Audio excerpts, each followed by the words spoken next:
নজর রাখবো আবারও বাংলাদেশের দিকে এবং এই মুহূর্তে ইউনূসের ভূমিকাটা ঠিক কি, যেখানে ঘরে বাইরে চাপের মুখে রীতিমতো ইউনূস এবং সেই জায়গায় দাঁড়িয়ে আন্তর্জাতিক মহলে তো তার রীতিমতো মুখ পড়ছে, কিন্তু তারপর এবার নাস্তানাবুদ হয়ে এবার ভারতের সঙ্গে কূটনৈতিক সুসম্পর্ক গড়তে কিছুটা হলেও আগ্রহী দেখাচ্ছে এবার ইউনূস। প্রয়াত ভারতের প্রাক্তন প্রধানমন্ত্রী মনমোহন সিংকে শ্রদ্ধা জ্ঞাপন করলেন বাংলাদেশের প্রধান উপদেষ্টা ইউনূস এবং ঢাকায় ভারতীয় দূতাবাসে গিয়ে শ্রদ্ধাও জানিয়েছেন তিনি। যাব বিস্তারিত আমাদের সঙ্গে রয়েছে অঙ্কিতা বর্ধন, আমাদের প্রতিনিধি। অঙ্কিতা, কি জানতে পারছো? দেখো, বাংলাদেশের মাটিতে ভারত বিদ্বেষ এবং জঙ্গি কার্যকলাপ যেভাবে বেড়ে উঠেছে তাতে ক্ষুব্ধ কিন্তু ভারত। পরিস্থিতি নিয়ন্ত্রণে ক্রমশ চাপ বাড়ছে ইউনূসের উপর। অন্যদিকে ঘরের অন্দরেও যথেষ্ট চাপে রয়েছে ইউনূস। তার উপর ক্ষুব্ধ রাজনৈতিক দল বিএনপি দ্রুত নির্বাচনের জন্য চাপ দিচ্ছে সরকারকে। পাশাপাশি তার দেশের মাটিতেই ছাত্র নেতাদের নিয়ন্ত্রণ তিনি করতে পারছেন না। একেবারে সন্ত্রাস লাগাম ছাড়া আকার নিয়েছে। চলছে সংখ্যালঘুদের উপর অত্যাচার। পরিস্থিতি নিয়ন্ত্রণে কিন্তু রীতিমতো ব্যর্থ ইউনূস, একেবারে ঘরে এবং বাইরে। কেন আমি এই পরিসংখ্যানগুলি তুলে ধরলাম? এতে আমাদের জনতারা বা আমাদের দর্শকরা বুঝতে পারবেন যে কতটা তিনি বাইরেও চাপে রয়েছে এই দেশ বিরোধী, বিশেষ করে ভারত বিরোধী স্লোগানগুলিকে কেন্দ্র করে। অন্যদিকে ঘরে, কারণ বিএনপি নেতারাও এই মুহূর্তে ক্ষুব্ধ এবং নির্বাচন করানোর জন্য বারবার বলছেন। আর এবার ঘরে বাইরে চাপের মুখে পড়েই কিন্তু দেখা গেল ইউনূসকে অবশেষে ভারতের প্রয়াত প্রাক্তন প্রধানমন্ত্রী মনমোহন সিংকে শ্রদ্ধা জানাতে।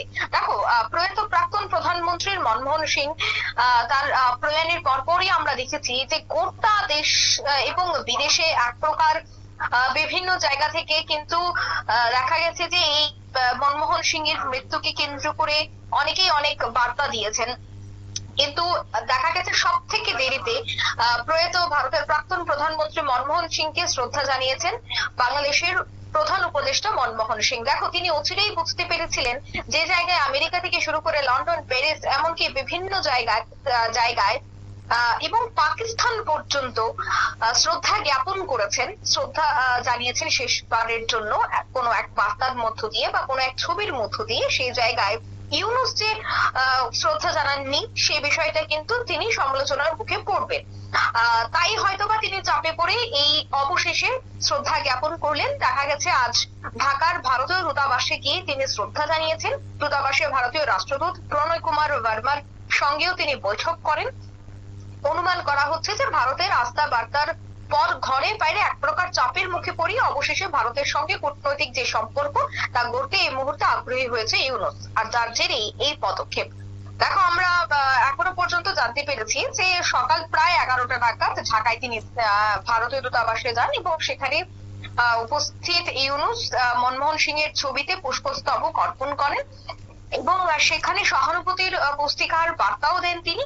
এরপর রাষ্ট্রদূত প্রণয় বর্মার সঙ্গে দীর্ঘ বৈঠক হয় তার, যেখানে ভারতের প্রাক্তন প্রধানমন্ত্রীর সঙ্গে তার ব্যক্তিগত যে সুসম্পর্কের কথা তা তিনি তুলে ধরেছেন।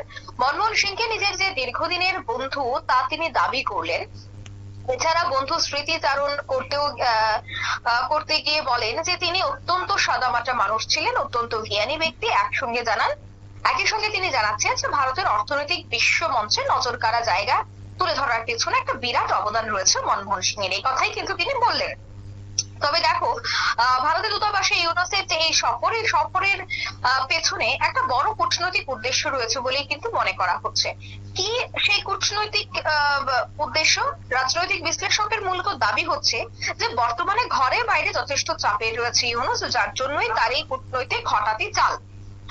তবে বাংলাদেশের মাটিতে যেভাবে আমরা দেখেছি ভারত বিদ্বেষ, জঙ্গি কার্যকলাপ, এই বিষয়গুলিকে কেন্দ্র করে একটা তো অবশ্যই ক্ষোভ থাকছে। অন্যদিকে জানা গেছে যে সন্ত্রাস লাগামহীন ভাবে সেখানে বেড়েছে।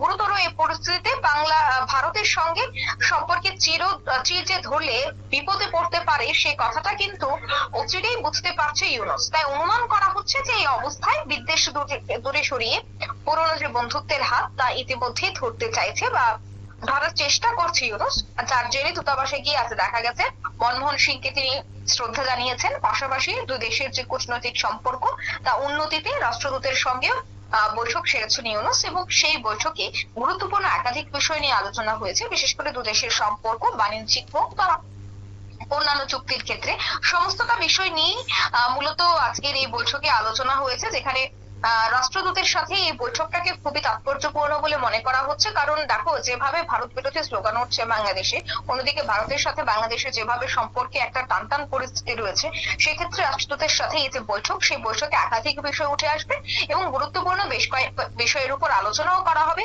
বিশেষ করে সীমান্তবর্তী এলাকায় প্রতিনিয়ত যেভাবে গন্ডগোল চলছে, এই উচ্ছৃঙ্খল পরিস্থিতি কিভাবে থামানো যায় সেই বিষয়টা নিয়েও হয়তো বা আলোচনা হতে পারে। তবে সরকারিভাবে রাষ্ট্রদূতের সাথে বৈঠকে কি কি বিষয় নিয়ে আলোচনা এবং কোন কোন বিষয়ে প্রস্তাব, সমস্তটা বিষয় কিন্তু এখনো পর্যন্ত খোলাসা করে কিছুই বলা হয়নি।